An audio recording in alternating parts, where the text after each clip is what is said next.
చుట్టాము and మిగతాన్ని మాట్లాడారు. యువతకు ఉపాధి అవకాశం కల్పిస్తాం, ఎకో టూరిజం చేస్తామని. సో నరేంద్ర గారు మాట్లాడినట్టు 2014 to 19 టీడీపీ ప్రభుత్వం ఉన్నప్పుడు ఎందుకు ఎప్పుడు ఈ సమస్యల గురించి ఎప్పుడు ప్రస్తావించలేదా? ఇప్పుడు మాత్రం ఓట్లు వేసినా వేయకపోయినా మేము శ్రీకారం చుట్టామనే విషయం ఎందుకు మాట్లాడారు? ఓకే, ఫస్ట్ ఆఫ్ ఆల్ ఆ టైంలో we are not in the government number 1. ఎందుకంటే అది కూటమి ప్రభుత్వం కాదు, తెలుగుదేశం బీజేపీ ప్రభుత్వం అంతే తప్ప ఈ మూడు పార్టీలు కలిసిన కూటమి ప్రభుత్వం కాదు. నెంబర్ 1. నెంబర్ 2 ఏంటంటే ఈ సమస్య ఇప్పుడు వచ్చింది కాదమ్మా, ఈ సమస్య బిగినింగ్ నుంచి ఉంది. రాజశేఖర రెడ్డి గారి టైంలో ఉంది, చంద్రబాబు నాయుడు గారి టైంలో ఉంది, అంజయ్ గారి టైంలో ఉంది, ఎన్టీ రామారావు గారి టైంలో ఉంది, చంద్రబాబు నాయుడు గారి టైంలో ఉంది, జగన్మోహన్ రెడ్డి గారి టైంలో కూడా ఉంది. జగన్మోహన్ రెడ్డి కాస్త యువకుడు కదా, అన్ని తిరిగాడు కదా, కొండల ప్రాంతం అంతా, ముఖ్యంగా ఏజెన్సీ ప్రాంతంలో అందరూ కూడా ఆయన దేవుడిలాగా భావించారు కదా. ఆ ఏజెన్సీకి రుణం తీర్చుకోవడానికి ఆయన ఏం చేయలేరు. నెంబర్ 1. నెంబర్ 2 చాలా ఇంపార్టెంట్ అండి శ్రీదేవి గారు, మీ ద్వారా చెప్పాల్సింది ప్రజలకు కూడా తెలియాలి, మా తమ్ముడు నరేంద్ర కూడా తెలియాలి. నా సోదరుడే పయోడు కాదు కాబట్టి ఆయనకు కూడా తెలియాలి. సో బేసిక్ థింగ్ ఏంటంటే ఇప్పుడు పిఎం జన్మన్ అంటారమ్మా, దాని పేరు అంటే ప్రధానమంత్రి జనజాతి ఆదివాసీ న్యాయ మహా అభియాన్. దీంట్లోని ఎంత డబ్బులు మురిగిపోయినాయి అంటే దాదాపు 300 కోట్లు అసలు క్లెయిమ్ చేయలేదు మనం 2023-24లో. డబ్బులు ఖర్చు పెట్టలేదు, ఉంటే ఖర్చు పెడతాం అంటే క్లెయిమ్ చేయడానికి తీరికలేదు. వీళ్ళకి గన్నులు దోచుకోవడానికి, ఇసుక దోచుకోవడానికి, లిక్కర్ మాఫియాకి వీటికి టైం ఉంది, కానీ వీళ్ళకి ఇది దోచుకో టైం లేదు. నెక్స్ట్ ఎన్విరాన్మెంట్ విషయంకి వస్తే పేదలకు ఇల్లులు ఇస్తున్నామని చెప్పేసి మడాడోళ్ళు కొట్టేయడం, మడాడవులు కొట్టేసి అక్కడ 106 ఎకరాలు మడాడవులు ధ్వంసం చేసి అది మడాడవులు కావన్నారు. తర్వాత దాని మీద నేను కేసు వేయాల్సి వచ్చి మళ్ళీ అవి మడాడవులు రిస్టోర్ చేస్తున్నాం. ఎవరు ఖర్చు పెడతారమ్మా డబ్బంతా? ఇదివరకు పంచాయతీకి హక్కులు ఇవ్వకుండా పంచాయతీ హక్కులు లాక్కొని ఆ భవనాలకు రంగులు వేశారు, మళ్ళీ రంగులు మార్చారు. ఎవరు ఖర్చు పెట్టారమ్మా డబ్బంతా? అసలు పంచాయతీ సర్పంచ్లు కానీ మంత్రులు కానీ లేకపోతే ఇంకెవరినైనా సరే మనుషుల్లాగా ట్రీట్ చేశారా జగన్మోహన్ రెడ్డి గారు? ఒక నియంత ఒక పెద్ద కోట కట్టుకున్నాడు. ఇప్పటికైనా రాసి అసలు ఆ కోట ఎందుకు కట్టారో చెప్పానండి. $1 మిలియన్ ప్రశ్న అయిపోయింది. అది విశాఖపట్నంలో కట్టిన రాజమహల్. ఆయన అక్కడ కూర్చొని బెడ్రూమ్లో కూర్చొని షిప్పులు చూసుకుంటాం, మనమే 30 ఏళ్ళు ఉంటామని చెప్పి కింద వాళ్ళు ఎవరో చెప్తే నమ్మాడు. నేను చెప్పింది ఏంటంటే ప్రస్తుతానికి మనం సేవ చేయడానికి వచ్చాం ప్రజలకి.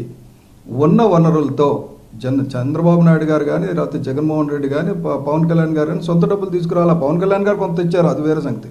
మిగతా ముఖ్యమంత్రులు కానీ మంత్రులు కానీ ఎవరు కూడా సొంత డబ్బులు ఖర్చు పెట్టి ప్రజాసేవ చేయాల. ఇప్పుడు ప్రజాసేవకు ఇచ్చిన డబ్బుల్ని దుర్వినియోగం చేశారు, వాళ్ళ మీద కేసులు జరుస్తున్నాయి. అసలు ప్రజల్ని మనుషుల్లాగా చూడలేదండి. అసలు ఎప్పుడైనా పంచాయతీలు 13,326 పంచాయతీలు ఉన్నాయి, అక్కడ ఎప్పుడైనా గ్రామ సభలు జరిగినాయా? ఎందుకు ఈ రోజు పులివెందుల నుంచి జగన్మోహన్ రెడ్డి గారిని తగిలేసే పరిస్థితి వస్తుంది? ఎందుకు పులివెందుల్లో ఆయన పట్టుకోల్పోయాడు? ఎందుకంటే పులివెందుల అనే ప్లేసు వాళ్ళ తండ్రికి జన్మనిచ్చింది, తాతకి ఉన్నతినిచ్చింది. తాత బాగా డబ్బు సంపాదించాడు, తండ్రి అధికారంలోకి వచ్చాడు, తండ్రి పట్టు పెట్టుకుని కొడుకు డబ్బు సంపాదించాడు కదా. అక్కడ యురేనియం దీనికి మైనింగ్ చేశారు. అక్కడ యురేనియం మైనింగ్ చేసిన శుద్ధి అంటే ఏమనంటే యురేనియంది నేషనల్ ప్రాజెక్టే, కానీ ఎవరు అండర్లో జరిగింది? ఇక్కడ వీళ్ళు బ్రదర్ అండర్లో జరిగింది. ఇతను రాజశేఖర రెడ్డి గారు వాళ్ళు జాగ్రత్తలు తీసుకోకపోవడం వల్ల యాజ్ ఎ స్టేట్ అంటే ఇంప్లిమెంటింగ్ అథారిటీలు జాగ్రత్తలు తీసుకోకపోవడం వల్ల 9 గ్రామాలు పూర్తిగా కాలుష్యం అయిపోయినాయి. అంటే జల కాలుష్యం వచ్చి మొత్తం అందరూ కూడా క్యాన్సర్ వచ్చి చేస్తున్నారు. ఇప్పుడు ఆ జల కాలుష్యం గురించి మాట్లాడడం ఎందుకంటే ఇప్పుడు మనం మాట్లాడుతున్నప్పుడు ఇందాక తురగా శ్రీరామ్ గారు మాట్లాడినప్పుడు నాకు నచ్చింది. ఎందుకంటే పార్టీలకు అతీతంగా మనం మాట్లాడాలి. ఇటువంటి మనిషి ఉంటాడా అని చాలా మందికి అనుమానం ఉండేది. నేను చాలా 100 డిబేట్లలో పవన్ కళ్యాణ్ గారిని మిగతా రాజకీయ నాయకులతో పోల్చొద్దు, ఆయన రాజకీయాలు చేయడానికి రాలేదు, రాజకీయాలు రిఫార్మ్ చేయడానికి వచ్చాడు. నేను I stand by it even today. ఎవరైనా చెప్తే ఎస్ ఆయన రాజకీయ నాయకుడు కాదు అని తెలియదు, కానీ రాజకీయాలు ఎవరైనా 5 సార్లు నేను ఎమ్మెల్యే అయ్యాను, రాతే నేను సీఎం అయ్యాను, నేను పిఎం అయ్యానని కాదు. ప్రజలకి సామాన్యుడి తాలూకా బాధను అర్థం చేసుకున్నాడే రాజకీయ నాయకుడు. సామాన్యుడి బాధ పవన్ కళ్యాణ్ గారికి అర్థమైనట్టు ఎవరికి అర్థం కాల. దాని మీద పవన్ కళ్యాణ్ గారు చేస్తున్నంత స్టడీ ఎవరు చేయడంలా. ఇప్పుడు సనాతన ధర్మం అనగానే ప్రతి ఒక్కడు వచ్చి ఎందుకు వచ్చింది, ఓట్లు ఇబ్బంది వస్తాయి, మీ వాడు తెలియక చెప్పేశాడు, అయ్యయ్యో కొంపలు మునిగిపోయినాయి, ఇటు సనాతన ధర్మం అంటే తప్పు చేస్తుంది అన్నాడు. నిలబడ్డాడు ఆయన. పోతే పోయింది, ఓట్ల గురించి కాదు.